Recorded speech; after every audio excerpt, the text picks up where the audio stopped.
जब मंजिल करीब हो तो मेहनत जबरदस्त करना, जीत निश्चित है तुम्हारी, बस तुम अपनी पढ़ाई में व्यस्त रहना। क्या आपने समझा? यानी कहने का अर्थ है कि जब मंजिल करीब हो, आपकी मंजिल जब करीब हो तो मेहनत जबरदस्त करना। यानी कि देखिए, आप दौड़ते होंगे, कभी दौड़ कभी किए होंगे, तो प्रारंभ में लोग धीरे धीरे दौड़ता है, और जब आपकी लक्ष्य नजदीक हो ना तो उस समय जी जान लगा देता है कि भाई दौड़ को जल्दी से निकाल लेना है। ठीक कहानी वही है। और जीत जब तुम्हारी निश्चित है कि तुम सफल जरूर होगे, केवल पढ़ाई में ध्यान रखो। और किताब एक ऐसी चीज है, किताब में हर बातें लिखी होती है, पढ़ने वाले को हर चीज सिखा जाता है, खुद तो चुप रहता है लेकिन पढ़ने वाले को सब कुछ सिखा जाता है। इसीलिए एकदम पढ़ाई में ध्यान रखे सब लोग, ठीक है। तो हेलो दोस्तों, आपका स्वागत है हमारी यूट्यूब चैनल ऑलवेज न्यू 142 पर। तो आज हम लोग पढ़ेंगे क्लास 10th केमिस्ट्री रसायन शास्त्र, चैप्टर नंबर 2 के लघुतरीय क्वेश्चन। यानी चैप्टर का क्या नाम है? तो अम्ल, भस्म और लवण, ठीक है। इनके जितने भी लघुतरीय क्वेश्चन है, सारे क्वेश्चनों को एक एक करके समझने का प्रयास करेंगे। बस करना आपको क्या है, तो मोबाइल को फुल स्क्रीन में करिए और एक सामने टेबल में सटा लीजिए, एक कॉपी और एक कलम रखिए, और जो भी इंपोर्टेंट लगे ना उसको नोट करते चलिए। तो ज्यादा देरी ना करते हुए पढ़ते हैं। क्वेश्चन नंबर 1 क्या है, सुनिएगा थोड़ा सा ध्यान से। देखिए, क्वेश्चन 1 कह रहा है आपसे कि निम्नलिखित में कौन सा अम्ल पाया जाता है। यानी आपके पास कुछ नाम है और उनमें कौन से अम्ल पाए जाते हैं उसके नाम पूछते हैं। जैसे देखिए, नींबू रस, तो नींबू रस में कौन सा अम्ल होता है? सिट्रिक अम्ल। दूसरा है इमली, कौन सा अम्ल? टार्टरिक अम्ल। इसी तरह से सिरका, एसिटिक अम्ल। विटामिन सी की गोली, एस्कॉर्बिक अम्ल।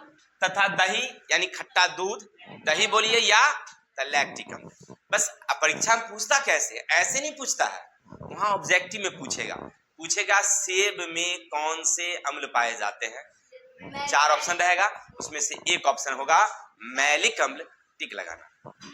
दूसरा पूछेगा खट्टे दूध यानी दही में कौन सा अम्ल पाया जाता है, क्या बोलेंगे हम लोग? लैक्टिक अम्ल। तीसरा पूछ सकता है आपसे कि इमली में कौन सा अम्ल? टार्टरिक अम्ल, ठीक है। इसी तरह से विटामिन सी की गोली में एस्कॉर्बिक अम्ल, है ना। तो इस तरह से आपसे वहां ऑब्जेक्टिव क्वेश्चन पूछता है, आराम से याद रखिएगा, लिख दीजिएगा। हाँ, चैप्टर जब पढ़ा रहे थे तो आपको याद है ना, वहां पर एक किताब में ऐसे करके उसको क्या कहते हैं हम लोग? तालिका, उसको बोलते हैं तालिका यानी सारणी। सारणी में 10-12 लिखा हुआ है, उसको याद कर लीजिएगा, उसी में से एक ऑब्जेक्टिव पूछता है। कोई दिक्कत? आसार उम्मीद है क्वेश्चन नंबर 1 समझ में आया होगा। चलते हैं 2 नंबर। निम्नलिखित अम्लों के आणविक सूत्र लिखिए। अब एग्जाम में ये भी पूछता है, आणविक सूत्र पूछेगा। जैसे देखिए, आपसे पूछ रहा है सल्फ्यूरिक अम्ल, तो H2SO4, ये याद रखिएगा। नाइट्रिक अम्ल HNO3, हाइड्रोक्लोरिक अम्ल HCl, फॉस्फोरिक अम्ल H3PO4, कार्बोनिक अम्ल CH3COOH। अब वहां आपसे यही सब पूछता है कि किसका कौन सा सूत्र है। जैसे हमने बताया था, आपसे पूछेगा क्या क्या पूछेगा, हाइड्रोक्लोरिक अम्ल का सूत्र क्या है। 4 ऑप्शन रहेगा, इसमें HCl रहेगा, लगाइएगा। जैसे आपसे पूछेगा कि भाई विरंजक चूर्ण का सूत्र क्या होता है, तो हमने वो भी बता दिया था, CaOCl2, यानी कि ऐसे रहेगा CaOClCl। इसी तरह से आपसे पूछेगा प्लास्टर ऑफ पेरिस का सूत्र, तो कोई एक पूछेगा, वहां सूत्र लिख दीजिए, कोई दिक्कत? तो आपसे यहां पूछ रहा है केवल अम्लों के सूत्र, तो 4 ऑप्शन है, सल्फ्यूरिक, नाइट्रिक, हाइड्रोक्लोरिक, फॉस्फोरिक तथा कार्बोनिक। तो इसके चारों के हमने 5 का सूत्र लिख दिया है, याद कर लीजिए। चलते हैं क्वेश्चन नंबर नेक्स्ट। क्या होता है, आपसे पूछ रहा है कि क्या होगा यदि क्या तनु सल्फ्यूरिक अम्ल की अभिक्रिया जस्ता से कराई जाए। यानी सल्फ्यूरिक अम्ल H2SO4, अब इसकी अभिक्रिया अगर हम जस्ता से कराएं Zn से, तो सीधी सी बात कि Zn यानी कि सल्फ्यूरिक अम्ल से अभिक्रिया करेगी तो बनाएगी ZnSO4 प्लस H2, हाइड्रोजन को क्या कर देगी? विस्थापित कर देगी। ठीक है, बस यही आपको लिखना है। पूछ रहा है कि जब सल्फ्यूरिक अम्ल की अभिक्रिया हाइड्रोक्लोरिक अम्ल जस्ता से कराते हैं, सल्फ्यूरिक अम्ल की अभिक्रिया जस्ता से कराते हैं तो क्या होगा, तो जस्ता सल्फ्यूरिक अम्ल से अभिक्रिया करके बनाएगा जिंक सल्फेट। क्या बनाएगा, जिंक सल्फेट, और हाइड्रोजन गैस को क्या कर देगी, विस्थापित कर देगी। किसी को दिक्कत? इसी तरह से नेक्स्ट कह रहा है तनु हाइड्रोक्लोरिक अम्ल की अभिक्रिया यानी HCl की अभिक्रिया, HCl की अभिक्रिया जब मैग्नीशियम से कराते हैं, कह रहा है मैग्नीशियम से होगा तो क्या होगा, तब बनेगा मैग्नीशियम क्लोराइड, फिर हाइड्रोजन गैस को क्या कर देगी, वो विस्थापित कर देगी। आगे चलते हैं। फिर तीसरा कह रहा है आपसे कि तनु सल्फ्यूरिक अम्ल की अभिक्रिया जब एल्यूमिनियम से कराएंगे, यानी कहने का अर्थ है आपसे पूछ रहा है कि सल्फ्यूरिक अम्ल यानी H2SO4 की अभिक्रिया जब एल्यूमिनियम से कराएंगे तो क्या होगा, तो कुछ नहीं भाई, एल्यूमिनियम SO सल्फेट से अभिक्रिया कर लेगी, बनाएगी एल्यूमिनियम सल्फेट, हाइड्रोजन को क्या कर देगी, विस्थापित कर देगी। That's all. इसी तरह से हाइड्रोक्लोरिक अम्ल की अभिक्रिया अगर लोहा से कराएं तो क्या होगा, तो कुछ नहीं मेरे भाई, देखो 2HCl प्लस Fe, तीर FeCl2 प्लस H2। अब देखिए लोहा क्लोरीन से क्या कर ली अभिक्रिया, यानी लौह क्लोराइड यानी फेरस क्लोराइड बनाई, साथ में हाइड्रोजन गैस को क्या कर दिया। अब यहाँ आपने 4 छोटे छोटे क्वेश्चन पढ़ा। कभी पढ़ा कि सल्फ्यूरिक अम्ल से अभिक्रिया जस्ता से कराते हैं, सल्फ्यूरिक अम्ल की अभिक्रिया एल्यूमिनियम से कराते हैं, हाइड्रोक्लोरिक अम्ल की अभिक्रिया मैग्नीशियम से कराते हैं, हाइड्रोक्लोरिक अम्ल की अभिक्रिया लोहा से कराते हैं। 4 है, 2 पहले देखो, 2 सल्फ्यूरिक अम्ल से अभिक्रिया जस्ता का और एल्यूमिनियम का करवाया, फिर हाइड्रोक्लोरिक अम्ल की अभिक्रिया करवाया किससे, तो मैग्नीशियम से करवाया और लोहा से करवाया। इन चारों का निष्कर्ष क्या निकला, हमको कुल समझ में नहीं आया बात को, आप लोग समझे क्या?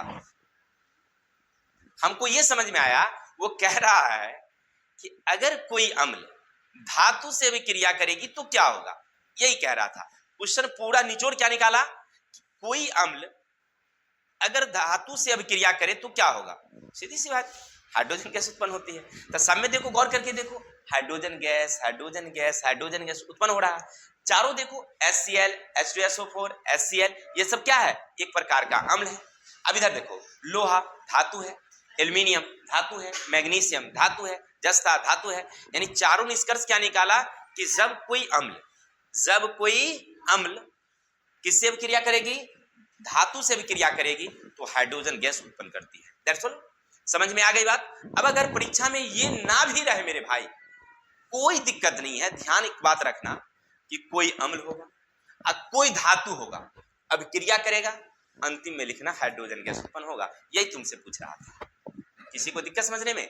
जैसे एक उदाहरण ले लेते हैं, मान लीजिए आपसे अगर ये कह दे कि नाइट्रिक अम्ल HNO3 अगर भाई मान लो Fe से अभिक्रिया कर ले तो क्या होगा, अगर आपसे ऐसा क्वेश्चन पूछ दे तो क्या करोगे?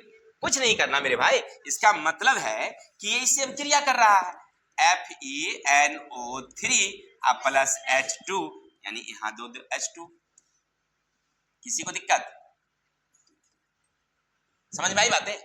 तो कहने का अर्थ है कि जब भी याद रखना कि कोई अम्ल होगा कोई धातु होगा तो दोनों अभिक्रिया करने के बाद क्या निकालेगी, हाइड्रोजन।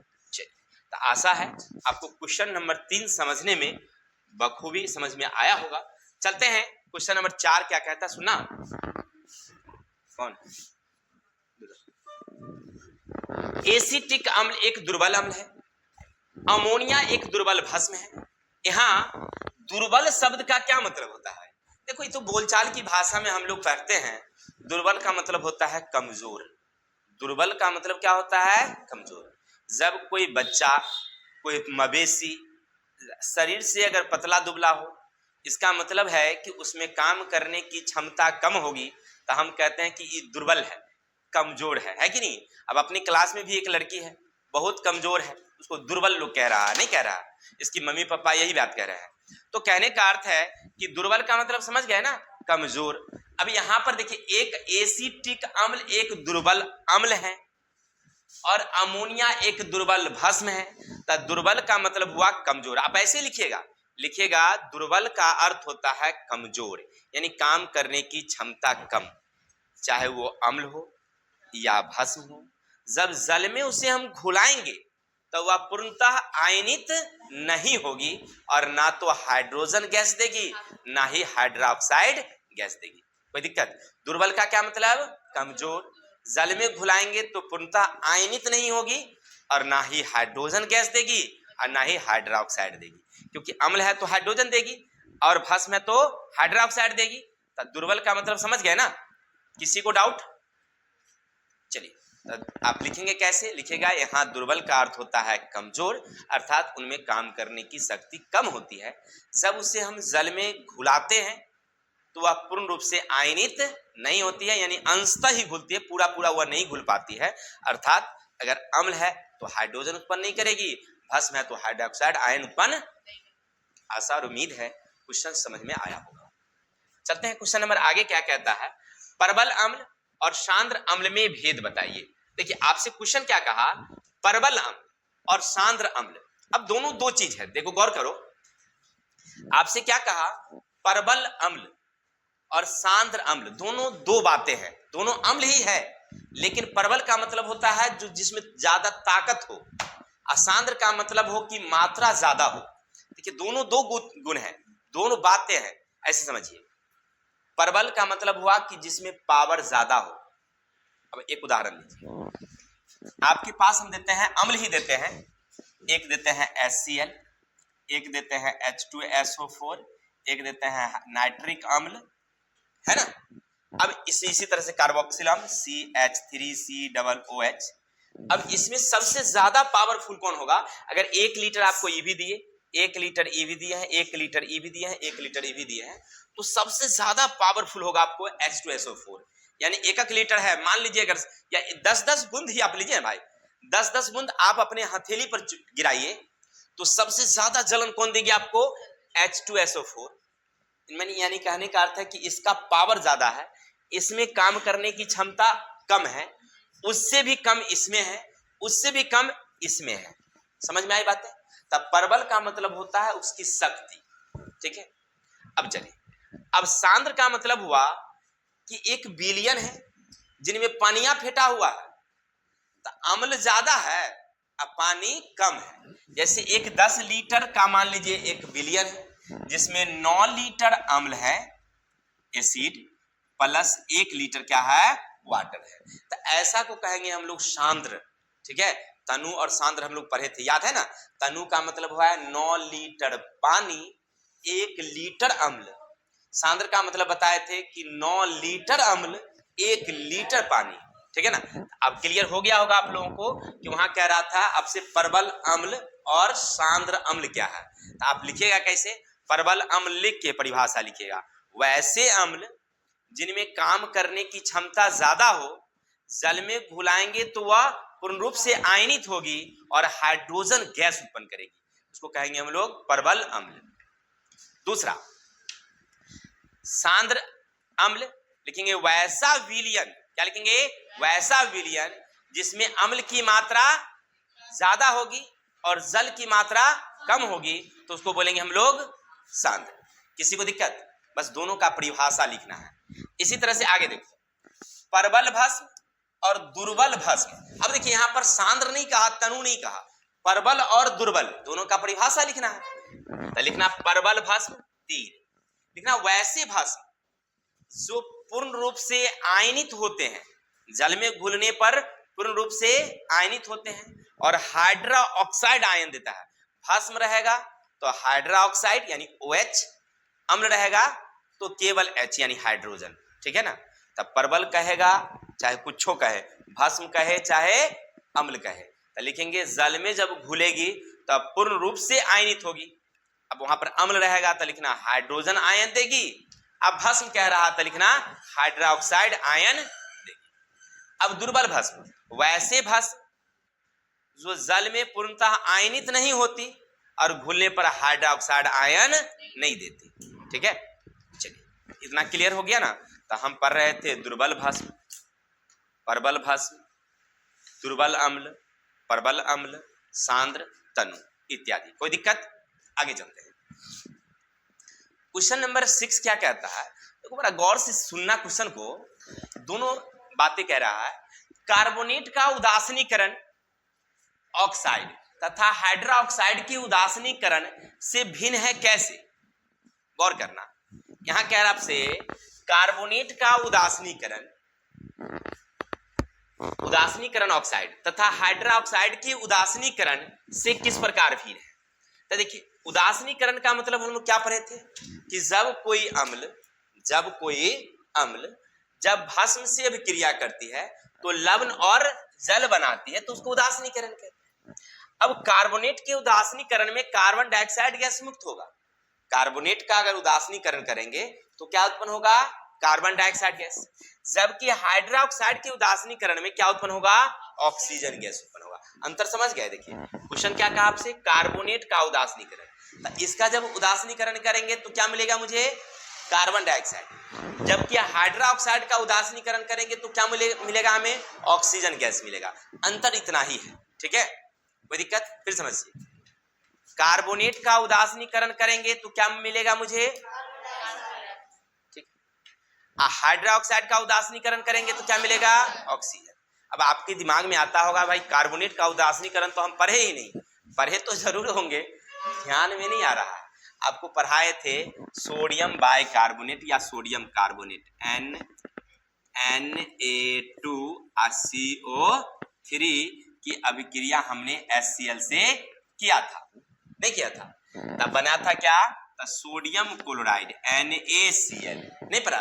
इसके बाद मिला था H2O, अब तब मिला था CO2।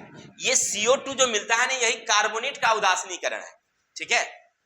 तो बस अंतर याद रखेंगे। चलते हैं क्वेश्चन नंबर नेक्स्ट। क्वेश्चन 7 क्या कहता है, सुनना। पीएच प्रतीक में P तथा H संकेत क्या करता है? पीएच स्केल क्या सूचित करता है? तो हम लोग पढ़े थे, याद होगा आपको कि हम लोग स्वाद तो जान गए थे कि भाई ई अम्लीय है और ई भास्मिक है। कैसे? तो स्वाद की सहायता से, कि जिसका स्वाद खट्टा था वो अम्लीय था, जिसका स्वाद कड़वा था उसको समझ गए थे कि भास्मिक है। नहीं, लेकिन कितना किसमें गुण है ये कैसे पता चलेगा भाई कि ज्यादा कौन अम्लीय है कौन कम अम्लीय है? इसको जानने के लिए एक रसायनज्ञ थे जिनका नाम था पीएस सोरेंस। उन्होंने एक स्केल निकाला जिसका नाम रखा पीएच स्केल। उन्होंने कहा कि अगर किसी भी पदार्थ में जो हाइड्रोजन आयन हैं उनकी पोटेंस, एक ग्रीक शब्द था पोटेंस, जिसका शाब्दिक अर्थ होता है पावर यानी शक्ति। अगर किसी भी पदार्थ में हाइड्रोजन आयन को अगर जान जाते हैं कि कितना है, तो उसके हिसाब से हम बता सकते हैं कि कौन अम्लीय है और कौन भास्मिक है। इसके लिए उन्होंने एक तरीका भी बताया कि भाई एक स्केल लीजिए और 0 से कहां तक चलिए? 14 तक चलिए। 7 वाला उदासीन विलयन, 7 से नीचे वाला होगा अम्लीय और 7 से ऊपर वाला क्या होगा? ये हम लोग चैप्टर में क्लियर किए थे, नहीं? लेकिन क्वेश्चन तो ऐसा है नहीं। क्वेश्चन तो पूछ रहा है कि भाई पीएच स्केल में P और H क्या है?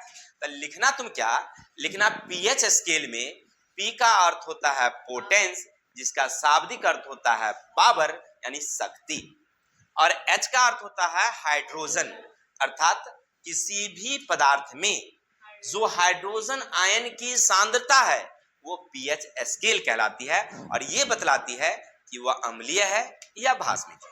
That's all. चलते हैं क्वेश्चन नंबर नेक्स्ट। अब आगे क्वेश्चन क्या कह रहा है तुमसे? 8 सुनना थोड़ा गौर से, परीक्षा में ऐसे ही क्वेश्चन पूछते हैं बड़ा छोटे छोटे। क्या है आपसे? देखिए, हमने आपको एक कटोरी विलयन दिया, ए वाली, एक दिया बी वाली, एक सी वाली, एक डी वाली और ई वाली। 5 को कटोरी हमने दिया आपको। चलिए कौन कौन कटोरी है? तो भाई ए वाली है, बी वाली है, सी वाली है, डी वाली है और ई वाली है। यहाँ ए लिखा हुआ है, यहाँ बी लिखा हुआ है, यहाँ सी है और यहाँ डी है। अब इसका पीएच मान भी क्रम से दे दिया है 3, 1, 12, 7, 9। अब देखिए आपसे पूछ रहा है कि कौन उदासीन भाई, कौन वाला उदासीन होगा भाई? तो 7 वाला यानी कि विलयन डी। कोई दिक्कत? हम लोग अभी पीछे पढ़े ना कि विलियन डी जिसका पीएच मान कितना भाई 7 है उदासीन होगा, कोई दिक्कत। अब देखिए अब से कहेगा कि कौन प्रबल अम्लीय माने ज्यादा अम्लीय कौन, तो हम अभी पीछे देखे थे कि 7 वाला उदासीन, 6 वाला अम्लीय, 5 वाला उससे ज्यादा अम्लीय, 4 वाला उससे ज्यादा, 3 वाला उससे ज्यादा, 2 वाला उससे ज्यादा। नहीं, तो इसका मतलब है कि कह रहा प्रबल अम्लीय माने जो सबसे ज्यादा अम्लीय है, तो जो 1 वाला होगा। नहीं, तो इसमें कहा 1 वाला है क्या? हाँ है, समझ रहा ना। अगर कहेगा दुर्बल अम्लीय तब तो दुर्बल 2 वाला होगा, 3 वाला होगा, 4 वाला होगा, 5 वाला, 6 वाला। तो देखो कौन वाला है? 3 वाला है, तो 3 वाला हो गया क्लियर। इसी तरह से प्रबल अम्लीय, प्रबल दुर्बल अम्लीय, फिर कहेगा प्रबल भस्मीय, तब प्रबल भस्म कौन होगा? 12 या 9? 12 होगा, प्रबल 12 होगा, क्योंकि इधर से देखिए 8 वाला कम भास्मी और 9 वाला उससे ज्यादा, 10 वाला उससे ज्यादा भस्म होगा, 11 वाला क्योंकि उधर बढ़ेंगे तो बढ़ेगा ना, इधर बढ़ेंगे तो घटेगा, नहीं घटेगा, समझ रहे ना। ऐसे हमारे पास पीएच स्केल नहीं है, नहीं तो हम बता देते, लेकिन अगर कहिएगा तो हम रंग के दिखा देते हैं। चलिए, ऐसे हमने कोशिश किया है कि 1-2 महीने के अंदर में कुछ मटेरियल स्टडी का आप लोगों के सामने होगी। मानव क्लोन हम ला रहे हैं, जिसमें आपको फेफड़ा खोल के दिखाएंगे और आंख खोल के दिखाएंगे। मार्केट में अवेलेबल ही नहीं है लेकिन अपने सर्विस में नहीं आ रहा है, जैसे सर्विस में आएगा वो आ जाएगा हमारे यहाँ, ठीक है। चलिए आगे चलते हैं, सुनना थोड़ा सा। देखो क्या है, एगो पत्ती बनाते हैं,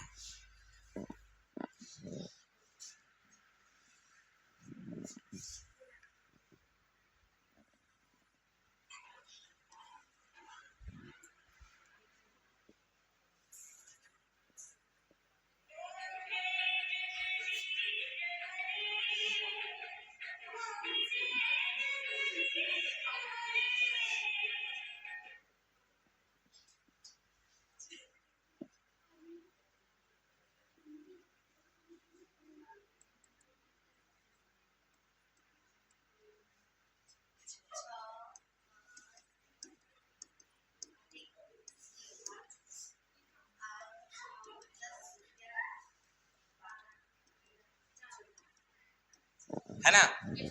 ये तो नीला पट्टी है। अब देखिए समझिएगा, इधर वाला क्या है आपका? अम्ल है।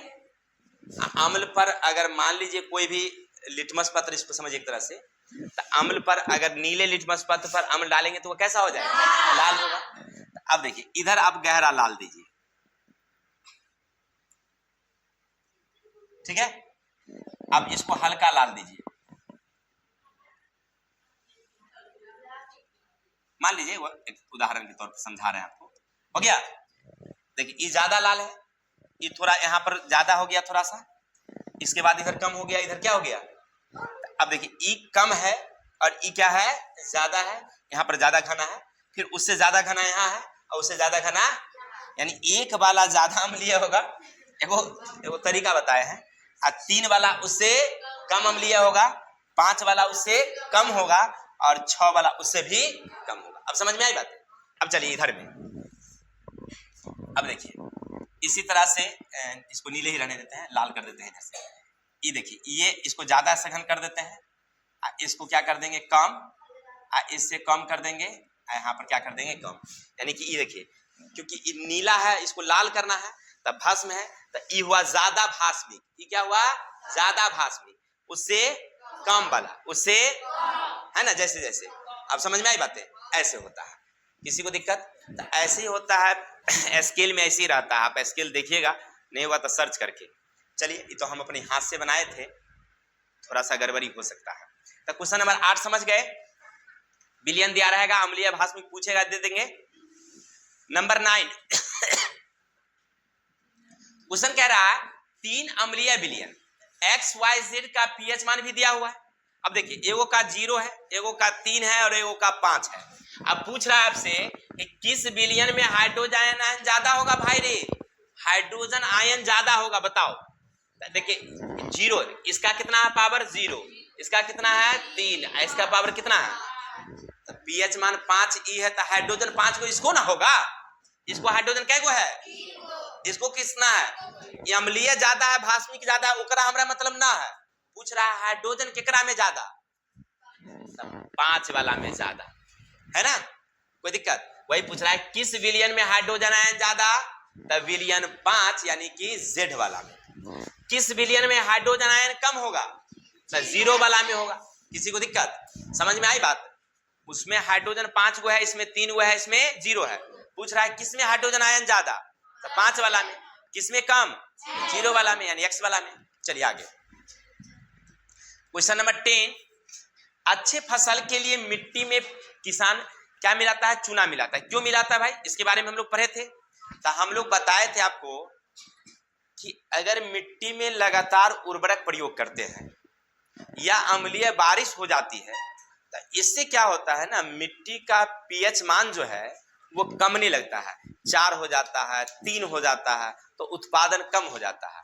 बीज डालते हैं, बीज अंकुरित ही नहीं होता, अगर हो भी जाए तो भी नहीं तैयार होता फसल नहीं। तो ऐसी स्थिति में खेत की मिट्टी को अम्लीयता कम करने के लिए किसान खेतों में भास्मिक पदार्थ चूना मिलाता। क्लियर। तो अब हम लोग यहाँ क्वेश्चन करेंगे, अच्छी फसल के लिए मिट्टी का पीएच मान 5.5 से 7 के बीच होना चाहिए। ये वो ऑब्जेक्टिव क्वेश्चन पूछता है। चलिए अब आगे कह रहा है तो किसान मिट्टी में चूना क्यों मिलाता है, अब इसको समझाना है। तो लिखिएगा कि मिट्टी में अम्लीयता बढ़ने के कारण, मिट्टी में अम्लीयता फसल की उत्पादन कम हो जाती है, तो अम्लीयता को खत्म करने के लिए किसान भास्मिक पदार्थ चूना मिलाता है, जिसके कारण उसकी उर्वरा शक्ति बनी रहती है, उत्पादन अच्छी होती है। That's all. चलिए तो 10 हो गया, अब चलते हैं आगे 11 नंबर क्वेश्चन। आप लोग 10 तक देख लिए, अब 11 नंबर क्वेश्चन क्या कहता है सुनना। अम्ल पित्त का पीएच मान 1 से 3 के बीच होता है, तो बताइए अम्ल पित्त अम्लीय है या क्षारीय है। अब बताइए भैया, ये कोनो पूछे वाला बात है, अभी तक हम लोग पढ़ी आ रहे हैं 7 से कम वाला अम्लीय है, 7 से कम वाला अम्लीय है, 7 से कम वाला अम्लीय है, ये तो कई बार पढ़ लिए हैं। अब कह रहा है यहाँ 1 से 3 है, तो क्या होगा भाई, अम्लीय है क्षारीय। धिया पुता वाला 25 बार पढ़ा देता है, तब कहता है, पूछता है कि बताओ, तो क्या लिखेंगे हम लोग। चलिए ठीक है, तब 1 से 3 के बीच है तो क्या होगा भाई। अब पूछ रहा है कि अरे पीएच मान 1 से 3 के बीच है, तो ये किसके कारण है, सो ना बताओ किसके कारण। तो उसमें रहता है हाइड्रोक्लोरिक अम्ल। हम लोग बायोलॉजी के चैप्टर नंबर 1 में पाचन वाला में हम लोग पढ़े थे ना, याद है। पाचन नंबर 1 में पढ़े थे कि पेट में एगो अमाशय है, जहां भोजन जाकर के ठबक ठबक गिरता है, नहीं ओकरे में एगो अम्ल पाया जाता है, ओकरे नाम है HCl, हाइड्रोक्लोरिक अम्ल। तो किसके कारण रहता है भाई रे मेरे, हाइड्रोक्लोरिक अम्ल HCl के कारण। अब देखो क्वेश्चन क्या कह रहा है आपसे, अग्निशामक यंत्र में, अग्निशामक यंत्र में आग बुझाने की क्रिया को रासायनिक अभिक्रिया समझाइए। तो हम लोग पढ़े थे, याद है ना आपको, कि अग्निशामक यंत्र जो होता है कहाँ देखे हैं, तब पेट्रोल पंप जो होता है ना, पंप, आप लोग तो हंस देते हैं, ध्यान दीजिए। तब पेट्रोल पंप होता है, तो ओकरे बगल में देखिएगा जहां पर नोजल लगा होता है ना भरने वाला पेट्रोल, ओकरे बगल में वो लाल का इतना वो रहता है सिलेंडर खड़ा। तो हम पूछे भैया वो का चीज है, तो बताया कि अग्निशामक यंत्र है। हम कहले हो तो एकर काम क्या है, तो कहता है आग कभी लग जाता है ना, तो उसको हम लोग ऐसे करके छुरछुरा देते हैं कि बस बुझ जाता है आग। नहीं तो कैसे होता है हमको उस नहीं समझ में आया, तो हम आए घर पर, मास्टर साहब से पूछे, तो कहा देखो उसमें रहता है सोडियम बाइकार्बोनेट। क्या रहता है, यानी NaHCO3 ओकरे अंदर में रखल रहता है, और ओकरे अंदरों में रहता है रखल H2SO4, दोनों रहता है। और उमें एगो नोजल लगा रहता है, नोजल का मतलब हुआ एगो स्विच रहता है। जैसे स्विच टिपेंगे ना कि दोनों के बीच का जो परत है ना वो काम करना शुरू कर देगा। ऐसे रहता है, दोनों अपना अपना स्रोत में बैठल रहता है, दोनों मिल नहीं रहा, अभी दोनों अपना अपना स्रोत में बैठल है। और जैसे स्विच देंगे कि दोनों काम करना शुरू कर देगा। और जब ये काम करेगा तब बनाएगा सोडियम सल्फेट, बनाएगा जल और कार्बन डाइऑक्साइड। कहा कि ये कार्बन डाइऑक्साइड में एकदम उजला धुआं होता है, जब वहां पर छोड़ेंगे ना तो सारा ऑक्सीजन वहां से गायब हो जाएगा, कार्बन डाइऑक्साइड हो जाएगा। आप तो पढ़वे किए थे कि किसी भी पदार्थ को जलने के लिए पहला चैप्टर में पढ़े थे ऑक्सीजन की उपस्थिति होनी चाहिए। ऑक्सीजन को तो हम भगाइए दिए, तो आग तो बुझिए जाएगा, ना बुझ जाएगी। चलिए वही बात वो समझा रहा था। तो अब कैसे लिखेंगे आप लोग? लिखिएगा अग्निशमक यंत्र में सोडियम बाइकार्बोनेट होती है, जहां सल्फ्यूरिक अम्ल से अभिक्रिया करके सोडियम सल्फेट जल और कार्बन डाइऑक्साइड देती है। यह कार्बन डाइऑक्साइड आग को बुझाने में मदद करती है। दरअसल चलिए समीकरण याद रखिएगा, परीक्षा में VVI में पूछता है कि अग्निशामक यंत्र में होने वाली रासायनिक समीकरण लिखें। ठीक है, नेक्स्ट नंबर, उत्फूलन से आप क्या समझते हैं? उत्फूलन प्रदर्शित करने वाले किसी यौगिक के नाम लिखें, अभिक्रिया दिकर इसे समझाइए। अब देखिए उत्फूलन क्या कहते थे, हम लोग पढ़े थे कि जब कोई यौगिक खुली हवा में छोड़ते हैं तो जल के अणु त्यागते हैं, त्याग करके वो रवा बन जाता है, उसको कहते हैं हम लोग उत्फूलन। नहीं समझे? अरे ऐसे समझो, वो अभी स्पंजी पाव रोटी होता है, देखे हैं पाव रोटी होता है जो लरम लरम रहता है, और उसको धूप में छोड़ दो तो वो अब लरम नहीं रहेगा, वो कड़ा हो जाएगा। घर की जो रोटियां हैं जो बनती है तो बड़ी स्पंजी मुलायम होती है, उसको अगर हम ज्यादा समय तक छोड़ देते हैं तो कड़ा हो जाता है, नहीं कड़ा हो जाता है। इसका मतलब है कि उसके अंदर का जो अम्ल था, उसके अंदर का जो नमी था, वो सब क्या हो गया भाई? उड़ गया, सूख गया, सूख गया। तो इसी को कहते हैं रवाकरण। ये प्रक्रिया जो हुआ ना, इसको कहते हैं किताब की भाषा में उत्फूलन। ठीक है, यानी जब कोई पदार्थ को खुली वायु में छोड़ेंगे तो वायुमंडल से अभिक्रिया करके, यानी वायु से अभिक्रिया करके उसके नमी क्या हो जाएंगे? गायब हो जाएंगे, और वो रवा हो जाएगा, एक प्रकार का सूखा पदार्थ हो जाएगा। तो उसको क्या बोलेंगे किताब की भाषा में? अब कहता है एक यौगिक आप दीजिए। अब देखिए एक यौगिक है Na2CO3 × 10H2O, इसको कहते हैं हम लोग सोडियम कार्बोनेट। सोडियम कार्बोनेट यानी धोने का सोडा।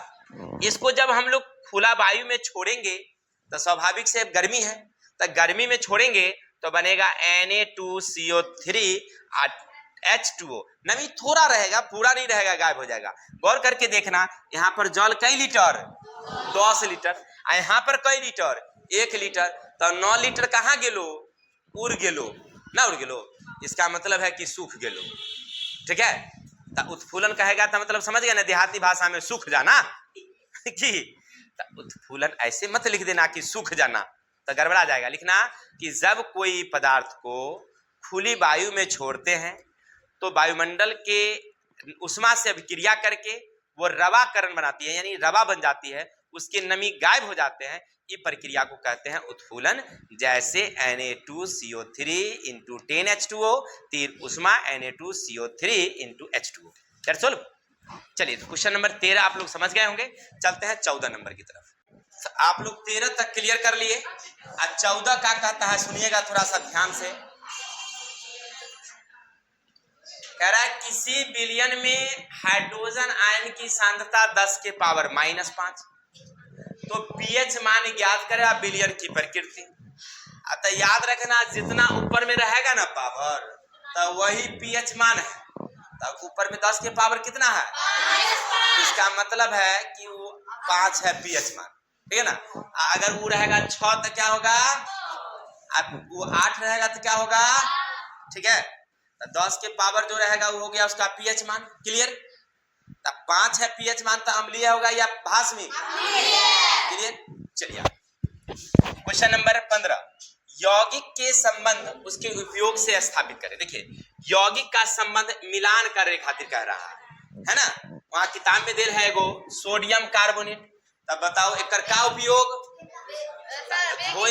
धोए वाला सोडा में सोडियम कार्बोनेट का उपयोग धोने वाला यानी कपड़ा साफ करने के लिए, और सोडियम बाइकार्बोनेट का उपयोग तब बेकिंग पाउडर बनाने में, नहीं खाए वाला पाउडर बनाने में। अब प्लास्टर और पेरिस का उपयोग, ये सब तो एकदम सिंपल तरीका है।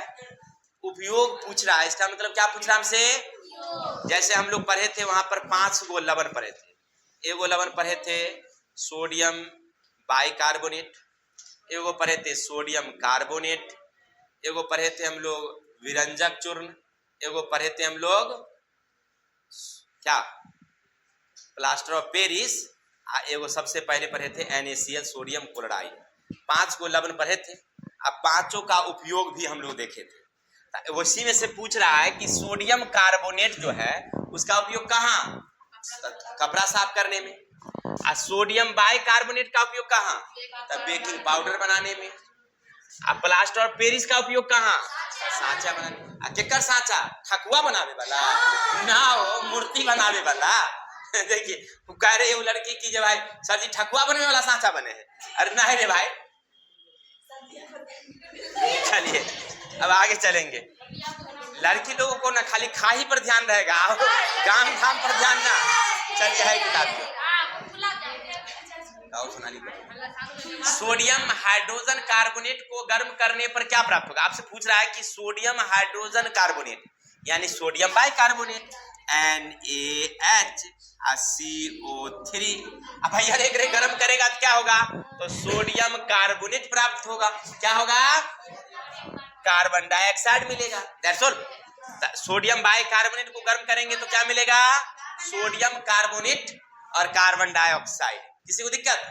अब आगे कह रहा देखिए, उपयुक्त में निहित अभिक्रिया जारी का होगा। हाँ देखिए, उपयुक्त में निहित अभिक्रिया संबंधित रासायनिक समीकरण, यानी आपने जो पीछे पढ़ा, क्या पढ़ा कि सोडियम बाइकार्बोनेट को गर्म करेंगे तो क्या मिलेगा? तब मिलेगा, देखिए सोडियम बाइकार्बोनेट को गर्म कर दिए तो मिल गया Na2CO3 N2H2, यानी कि सोडियम कार्बोनेट मिला और कार्बन डाइऑक्साइड। किसी को दिक्कत? आशा है कि शायद इतने ही क्वेश्चन है, 15 क्वेश्चन है जी। अच्छा, 2 इंट लिखल भी है ना, बहुत अच्छा। देखिए सब हमको बुर्बक बना देती है भाई। अच्छा क्या करिएगा, ऐसा ही होता है। तो हम लोग पढ़ रहे थे लघुतरीय क्वेश्चन पढ़ रहे थे। आशा है कि आप हंसते खेलते सब पढ़ लिए हैं ना, आनंद तो आया ही होगा। इसीलिए आज के लिए इतने ही। हंसते रहिए, मुस्कुराते रहिए, और हाँ साथ ही साथ लाइक कमेंट भी करते रहिए। तब तक के लिए मिलेंगे नेक्स्ट वीडियो में। जय हिंद, जय भारत।